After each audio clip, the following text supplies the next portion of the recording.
Welcome to Brew Crime, the podcast where we drink brews, talk crime, conspiracies, or whatever catches our attention. This is Mike and my co-host. What is this thing in front of me? Oh, it's a microphone. It's been too long, Mike. This is JT. This is me. It's me in my silliness. Yes, it's been a while, I think. How long's it been? God, for when us. was the last time we recorded? Yeah. Not for you all, but for us. Yeah, it's probably been the better part of a month. Oh, man. We got ahead, y'all. This is what happened. We got ahead. Yeah, exactly. And then we fell behind because we're recording this just a couple days before the release date. Whoopsie. Pay no attention to the man behind the curtain. Yes, exactly. Oh, my gosh. But yeah. The weather, my friend. What is going on? Can we talk about I want to feel like I'm 50 years old and talk about the weather for a second. Yes, it was supposed to snow, like a foot of snow here. In some areas got it. Here, probably about 3 inches of snow, but then it warmed up and a lot of it's melting, and it was a beautiful sunny day. Bizarre. God. Yeah. It was like 80 degrees 3 days ago, and now it's like 40. Which I do not support. I needed to pick one. Yes. I don't wish to be sick. Yeah. So let's you know what? Let's talk about Quebec. Quebec. Tabernacle. Gesundheit. Just one of the worst swear words in Quebec, that's all. Oh. It's some connection. It's like the tabernacle is the thing that holds the host for the communion or whatever, but there is all the like worst swear words in Quebec are very tied into the Roman Catholic Church. It's really kind of weird. I mean, that checks out. Yes, it does. Just what they've always wanted to say, but never could say it. Truth. But you, sir, are getting us started on this journey to Quebec. I am. So the title of this case, a Picard and a Trudeau, but neither is a starship captain or a prime minister. Oh, geez. Buried the lead and jumped the shark. Yeah, so I've paired this beer with the Star Trek Engage, the Galaxy Class Ale. Make it so. Made by Torchlight Brewing here in British Columbia. It is an officially licensed Star Trek beer. Even has like the proper official logos down at the bottom. Oh my gosh, it looks so cool. Yeah. Google it. Just the can alone looks awesome. Yeah, it's got like a sort of sweet malty body. Ooh. It's kind of a dark, like amber color. Yeah. Yeah, and it's kind of like a rich malty beer. There is sweetness, not much hops, really, just a little bit. It's just like an easy drinking sort of malty beer. It's an everyday man's beer. Yeah, it's not going to blow you away if you're expecting like a big hop bomb IPA or something, but that's not what it is.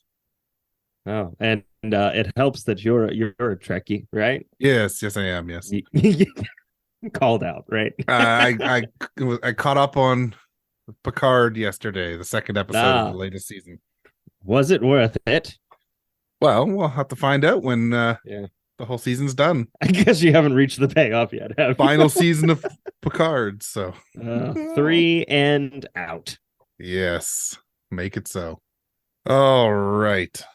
Well, this story has to have a very strong content warning as a young child is murdered in a horrible manner. Let's just put it right out there. Yeah. Oh, God. Yep. Raymond Trudeau was born on July 27th, 1948, to parents David Trudeau and Gladys Chandler.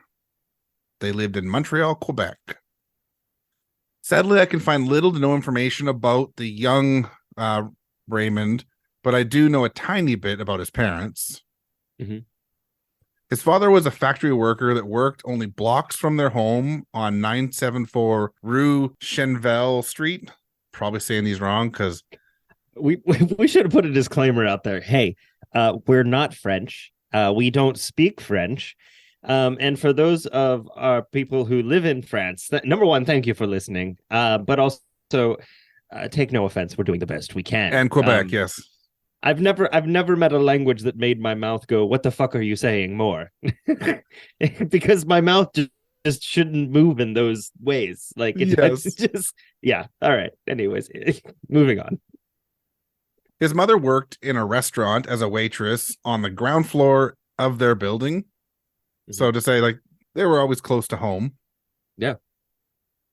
Raymond seems to be a pretty independent child, as on the morning of July 28th, 1954, he would walk short distance to his father's work at 5 p.m., being only 6 years old.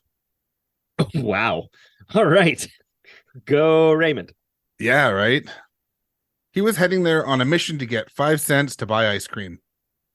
I mean, I get this kid. I do too. I would indeed walk for 5 cents. Yes, I would. How about you? Yes. Now it's a lot more than 5 cents, but yeah. Well, yeah, it's a lot more walking. So, what kid doesn't want an ice cream, really? I mean, right now I could go for a bowl of it. Pause. Yeah. Unfortunately, it was almost dinner time, so David would tell Raymond that he could not have the money and likely told him to head right home after to get ready for dinner. Aww.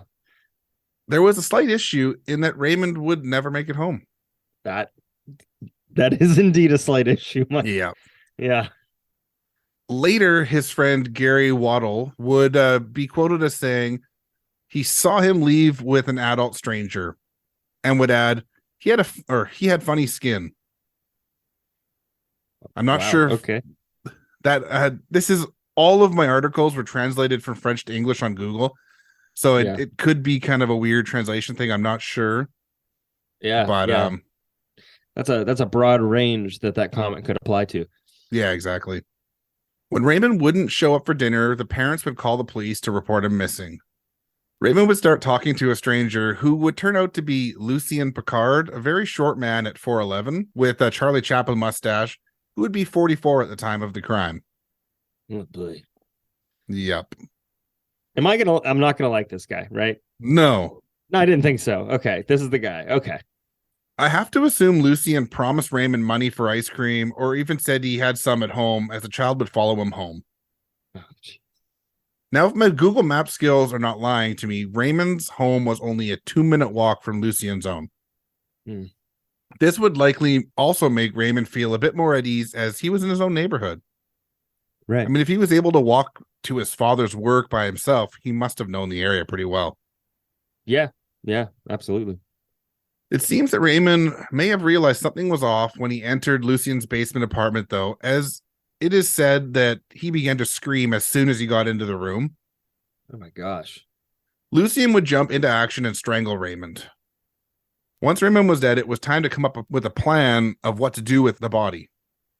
This planning would have to wait, though, and Lucien would head to the bar and drink himself into a stupor. Oh, yeah. Yeah.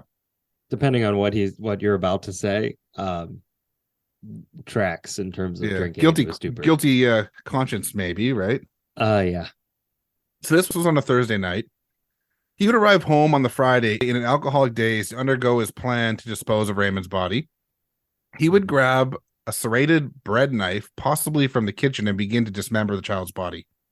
That's what I was afraid you were going to say. Yeah. I think a good grouping of people that we've talked about that resort to this to dispose bodies end up getting extremely drunk or high or something before they go about doing it. And if they don't right away, they end up doing it by the time they're done. Yeah, exactly. So here's the description of the body from the ME Dr. Fontaine. Again, this is where it gets really bad. The next bit is quoted from an article on grandquebec.com. The head had been severed at shoulder level, both hands at wrist level, and both legs at pelvis level. The soft tissue at these joints had been cut with a sharp instrument. As for the bones, those of the neck had been disarticulated, the same instrument having passed between two vertebrae. That of a wrist had been disarticulated. The two bones of the other forearm had been partly severed, partially disarticulated. Those of the two thighs were broken at his ankles and mid-thigh and exceeded one by 4 inches and the other by 6 inches. The ears, the eyelids, the eyes, the nose, lips had been detached from the figure the right ear with part of the skin over the neck, the left with a large part of the nose, with the upper lip and lateral portions of the lower lip. A deep incision in the anterior region of the trunk started from the sternum at the level of the right breast and ran to the pubis. The intestines came out through the gaping wound. The liver and spleen had been removed. All that remained inside the body were the remains of these organs. Genitals were missing, severed entirely. The bladder was open along its entire length. The rectum was opened to a length of 3.5 inches and severed. Sphincter left a gaping hole. Awful. That's terrible. And it's not done yet. Around the left breast was a 3/4 circle erosion, the result of a bite made after death. But the only two vital injuries, that is to say, made while the child was still alive, are the 2 bruises at the interior region of the neck, wounds caused by fingernails or pressure from fingers. Strangling. Yeah. Yeah. These 2 small ecmotic erosions on the neck, again, this could just be a problem with translation. Mm-hmm. Noted the medical examiner suggests manual strangulation despite the disappearance of any signs of asphyxia due to advanced gaseous putrefaction of the lungs. Mm-hmm. There was some talk that his neck might have been slit before his death, but his body was in bad state of decomposition, so it is not conclusive. Mm-hmm. There was a spray of blood that looked like it could have been arterial spray, but it could have also come from something being dropped into a pool of blood. Okay. Again, this is in the 50s too, right? Right. Now, Lucien was an unemployed machinist, so he had time on his hands and a taste for the drink. Mm-hmm. As the police continued to look for Raymond, they would get a quote from one witness saying the following: "He was a thin man wearing a brown suit, and that this man often stood watching children play in the evening," police said, quoting one witness. So obviously they were talking about Lucien talking to Raymond here, mm-hmm. but there seems to be a pattern of talking to young children, something that is absolutely disgusting. Yeah. Let's just hope he didn't do this to more. I was going to say, I'm really hoping that that's not the case. No. Moving a few days forward to July 31st, 1948, 2 men, Roger Levac and Eddie Drenville, would be walking by a dumpster and see 2 boxes at 7 a.m. Oh, boy. Roger Levac had taken out the garbage the night before and didn't see the boxes, so he decided to go and take a look at what they were. Oh.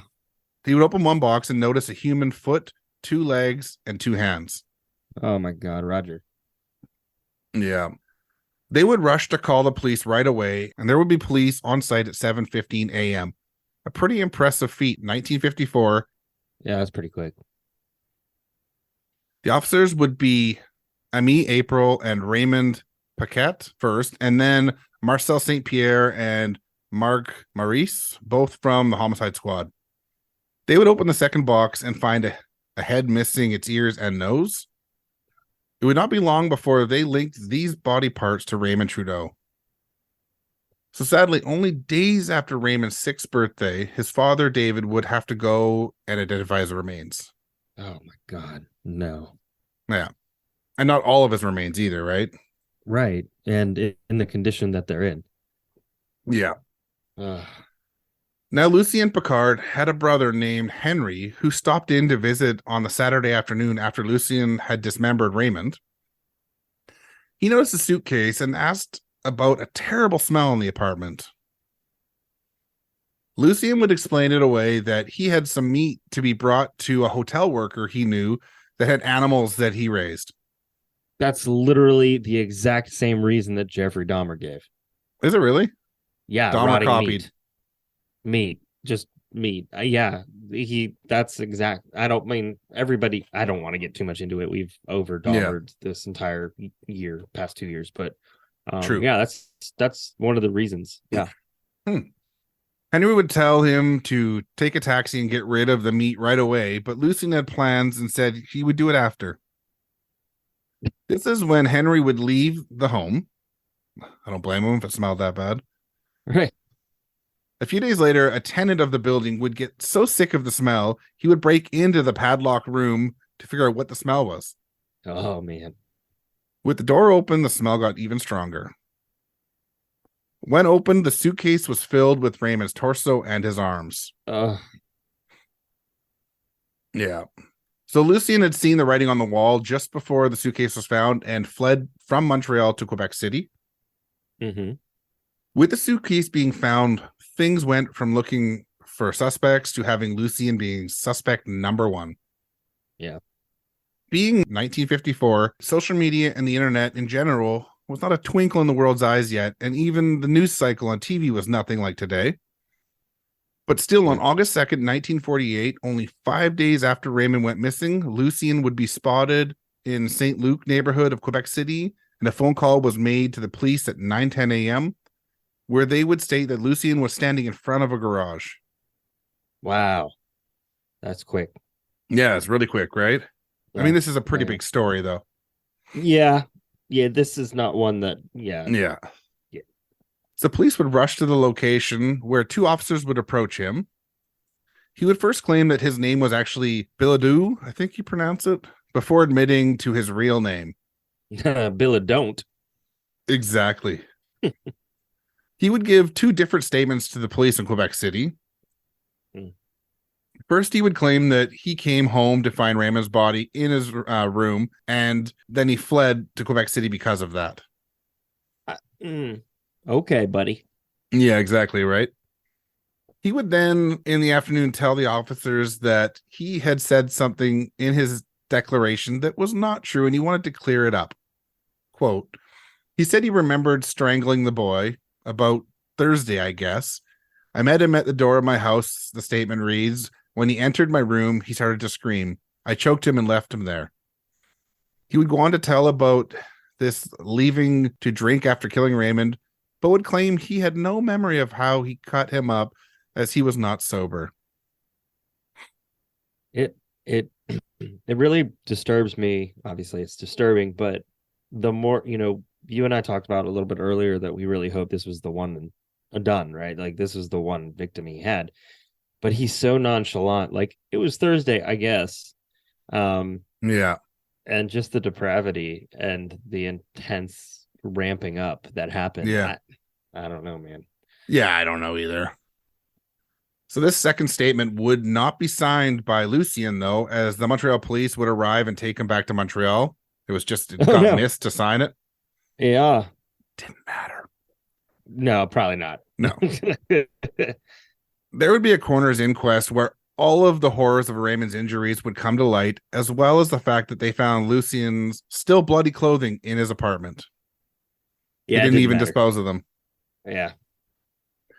David Trudeau would be brought up to the stand, as well as Lucien's brother. With all of the evidence, the judge, Irene Lagarde, would deem there was not enough evidence and state that they would need more evidence to go to trial. What else do you need? I agree, right? Like, what the fuck? You have, well, it's subjective, the smell, but you have a suitcase in his apartment. Full of body parts. You've got his clothes covered in blood. You've got, figure out what boxes they were in. Chances are it's got his name on them. Let's be honest. Yeah, really. He doesn't sound like the brightest guy. And he said that he did, although he didn't sign the right one. Yeah. But still, right? And the bloody clothes in his place. How much more in the 50s? Like, how much more evidence do you have available in the 50s? Not really, that right? Much. Good grief.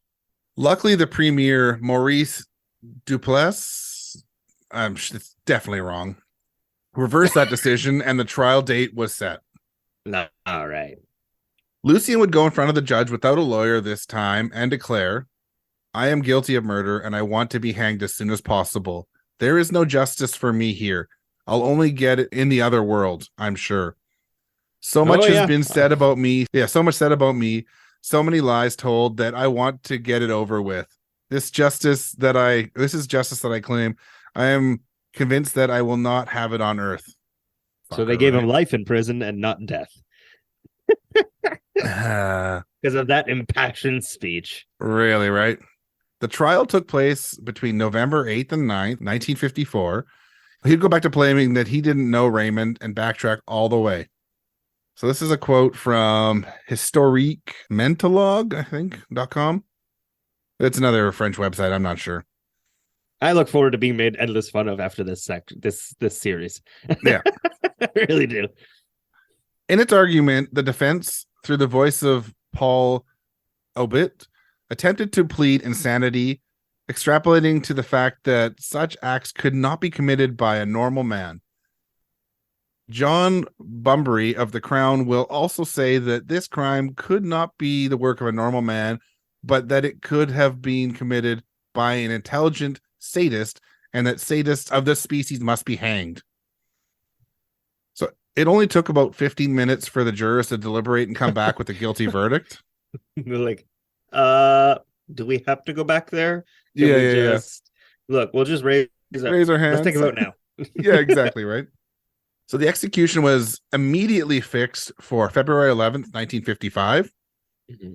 Judge Wilfred Lazur, who had nevertheless seen others, then launched to the accused. I pity you, not because of the punishment you are receiving, but for the remorse that have to torture you since you committed this crime. I mean, if you felt it. Yeah, exactly. On the occasion of his execution, La Patrie pointed out that Picard's crime had been, for the city police, one of the most horrible murders in the history of the metropolis. Picard attended a midnight mass before Sheriff Pertu took charge of supervising his execution. It was at 12:30 a.m. in the early morning of February 11th that the trap door opened under Picard's feet. His death was pronounced at 12:44 a.m. He got a little bit taller. Yes. Weird little note, 1 year after Lucien Picard was executed, his roommate Charles St. Laurent, a 40-year-old, was found guilty of gross indecency involving youngsters. He would get 3 years in prison. Yeah, weird, huh? That's odd. Yeah, so there's some gross people living in that building. That's fascinating because he Yeah. said in it. Okay. Yep. So that is the tragic and sad story of Raymond Trudeau's murder. God, that's horrible. Yeah, it's truly awful. I mean, poor little kid just wanted to get some ice cream and ran into the wrong fucker. I mean, I guess if there's any blessing in all of this, it's that he was dead for the he had died prior to the rest of it. Oh my gosh, how terrible. Yeah, it's brutal. He got his just desserts. Yeah, that's definitely the worst case I've covered in a long time. Yeah, that's a rough one. But you know, there's still our future series, and Yes. I can wait to tell that one. But eventually yes, we're gonna get you there. Can wait. Yes, you can wait. Can wait, yes. Absolutely. Well, oh shoot. Yeah, so well, Mike pulls something up. You know, you guys are awesome. Thank you for listening. You guys can hop onto any social media, look up Brew Crime. You'll find us. You can interact with us there. You also can go to patreon.com/brewcrime. We started increasing the number of random videos and fun stuff that we're adding to that. And of course, you always get ad-free episodes ahead of time, as well as a Patreon special once a month. And I'm hoping to do a little bit more there too. So, you know, the more participation we have in Patreon, the more I can do in Patreon, and our friends, our patrons seem to really enjoy it. And we've been interacting back and forth and have a good time. And I think Mike's going to read them off now. Yes, I am. So we've got True Crime Nana, Three Beers In Podcast, The Faves of Our Lives, and our newest patron, a really cool person, Jay is Rad is how you pronounce it. So thank you very much.